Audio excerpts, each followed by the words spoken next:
ایک بادشاہ ہر وقت اپنے سر کو ڈھانپ کر رکھتا تھا۔ اسے کبھی کسی نے ننگے سر نہیں دیکھا تھا۔ بہت سے لوگوں نے اس راز کو جاننے کی کوشش کی، لیکن بادشاہ ہر مرتبہ کمال مہارت سے بات کا رخ موڑ کر جواب دینے سے بچ جاتا تھا۔ ایک روز اس کے وزیر خاص نے بادشاہ سے اس راز کو جاننے کی ٹھان لی۔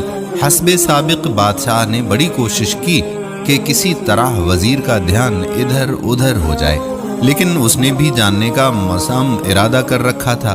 آخر بادشاہ نے وزیر کے سامنے ہتھیار ڈال دیے، لیکن اسے ایک شرط پر بتانے کی حامی بھری کہ وہ آگے کسی کو نہیں بتائے گا، اور ساتھ ہی کہا کہ اگر اس نے شرط کی خلاف ورزی کی تو اسے سخت سزا بھی بھگتنا ہوگی۔ بادشاہ نے بتایا کہ اس کے سر پر ایک سینگ ہے، اسی لیے وہ اپنے سر کو ہمیشہ ڈھانپ کر رکھتا ہے۔ اس بات کو کچھ دن ہی ہوئے تھے کہ پورے شہر میں یہ خبر پھیل گئی کہ بادشاہ کے سر پر سینگ ہیں۔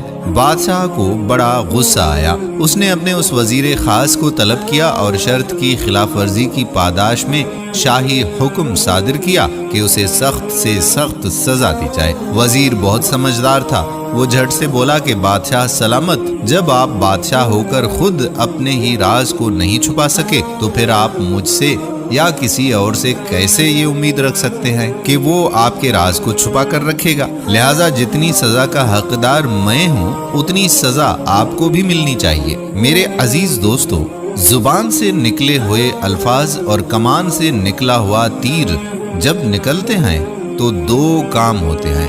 پہلا یہ کہ وہ پھر کبھی لوٹ کر واپس نہیں آ سکتے، چاہے لاکھ پچھتاوے کے ہاتھ ملو، اور دوسرا یہ کہ وہ پھر جہاں جہاں سے گزرتے ہیں اپنی شدت اور قوت کے مطابق زخم لگاتے جاتے ہیں، جس کا دوش ہم اپنے علاوہ کسی اور کو نہیں دے سکتے۔ اسی لیے کہتے ہیں نا کہ جب تک الفاظ آپ کے اندر رہتے ہیں وہ آپ کے غلام ہوتے ہیں، اور جیسے ہی وہ ادا ہو جاتے ہیں پھر آپ ان کے غلام بن جاتے ہو۔ اگلی پوری زندگی آپ کو اپنے عمل اور کردار سے اپنے کہے ہوئے الفاظ کی پاسداری کرنی پڑتی ہے۔ اللہ تعالی ہم سب کو ہدایت نصیب فرمائے اور اپنے اپنے راز کو راز رکھنے کی توفیق عطا فرمائے۔